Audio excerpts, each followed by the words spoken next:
So let's talk pins.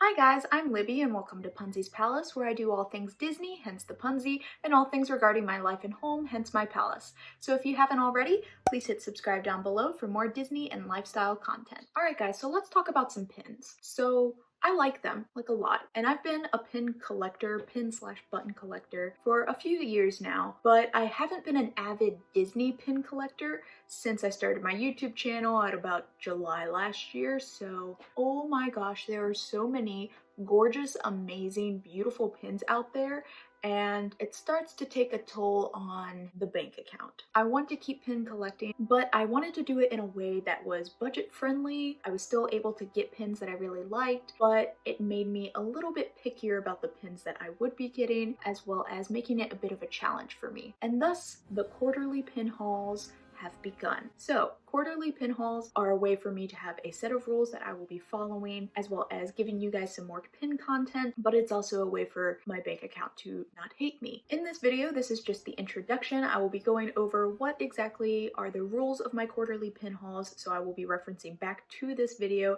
every time I do one of the hauls. Rule number 1 is that every 3 months there will be a pin haul at the end within budget. So January to March, then April to June, July to September, and October to December. October to December is going to be a little tricky since at the beginning of October, that's my birthday, and then December is Christmas time. So I don't know if I'll really be buying a ton of pins. It might just be pins that I got for my birthday and Christmas. And rule number 2 is that the budget is going to be $50 total. $40 of that is to go towards Disney pins, and $10 of that can go to non-Disney pins. Yes, I collect things that aren't just Disney. I have 2 pin boards up there that you can't even see that have Harry Potter pins, theater pins, general other pins and buttons that I really enjoy and like. But if I do not see any non-Disney pins that I really want, that $10 can go to the Disney budget, making it a total of $50. Rule number 3 is for these Disney pins, I will only try to find Disney pins off of a set list of pins that I am looking for. There is an exception to this, because if I see a pin that I really love for a very good price, I'm probably gonna buy it. And I will be talking about what Disney pins I will be looking for first at the end of explaining all of these rules. Rule number 4, non-Disney pins can include Harry Potter, musicals, TV shows that I like, or books that I really love. And I'm gonna try to keep it to just those 4 things so I don't go pin crazy. Rule number 5 is for these pin hauls,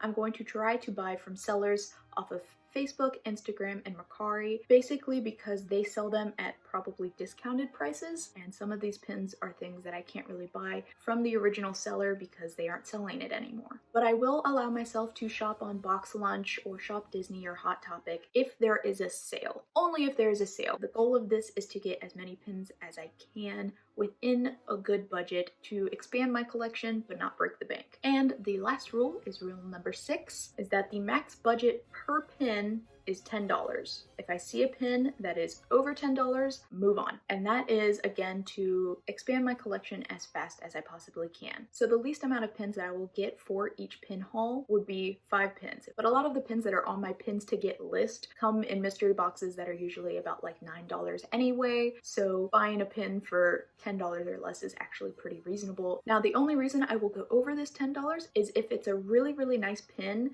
that is just incredibly crazy that it's priced that low. For example, there are a few pins on my list that I've only ever seen for like $20. If I see it for like $13, I'm probably gonna get it. Yes, that's $3 over the $10 budget, but that's a really good price for that specific pin. Now I will tell you what pins I'm going to try to get first and see if you guys can help me out. You have one that you want to trade with me, message me on Instagram at Punsy Palace, and you can see my traders or offer me a really good price and we can work something out. So I'm going to be putting them on the screen in a picture. These will also be on my Instagram. You ever forget what pins I'm looking for and you might have one that you want to trade or get rid of, just go to my Instagram. They'll all be saved on a story on there. I have a category of pins to get first, and then pins to get second, as well as pins that I want no matter what if I see it. So the pins to get first are pins that are from series that I already have pins from. I do not really want to complete many sets. By complete the set, I mean get all the ones from the set that I want. So some sets are the Disney Princess wedding dresses, the just Disney Princess dresses, volume 1 and 2 has a lot that I really like, the Disney Princess bows, a summer stitch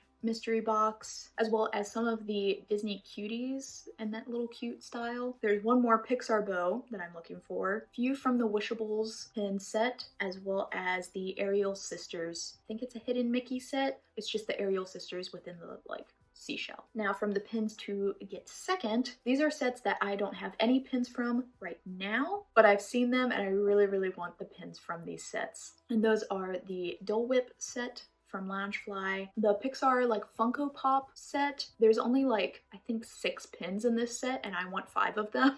The Hot Cocoa set. This is a bit of an older one and harder to find. It was hard to find already when people were getting it and they were already out, but I really like a lot of them. I think they're really well designed pins and really cool, and I love hot chocolate. So a few from the Disney Hugs collection, quite a lot from the Animators collection of the princesses looking all cute and small and young, as well as a few from the Loungefly Stitch box that wasn't the summer one but was just like a regular Stitch one. There are 2 pin sets that I do want every single one from. They are both from Loungefly because Loungefly wants my money apparently. They're so pretty. I love the design of them as well as it being something that's just very me. And those 2 sets are the Disney Castles by Loungefly. It has 9 different castles. Some people said that some of them you can't even really tell what princess it's supposed to be for. I know who all the castles belong to and I don't really care because I love castles. I love castles, I love tiaras, I love the big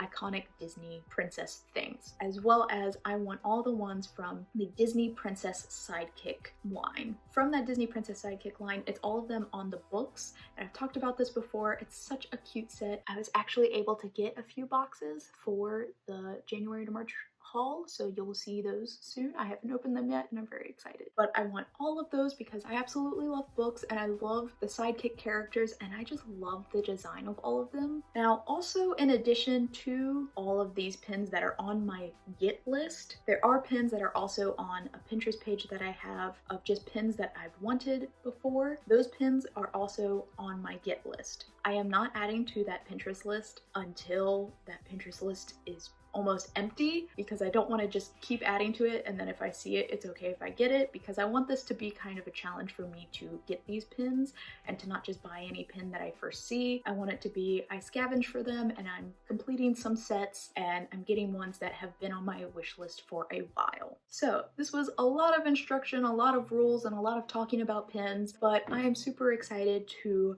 show you guys the pins that I get from these hauls and, you know, keep myself accountable with how well I did on budget, how well I did with how many pins I was able to get within the budget. Just show you guys some really cool pins and talk about pins together. Let me know down in the comments below if any of the pins on my get list are also on your get list, or what are some of your grail pins to get? Are there any sets that you want to complete? Let me know all of your pin comments and wants and needs and wishes down in the comments below. I super love talking about this kind of stuff, as well as give this video a thumbs up if you enjoyed it. And until next time guys, farewell.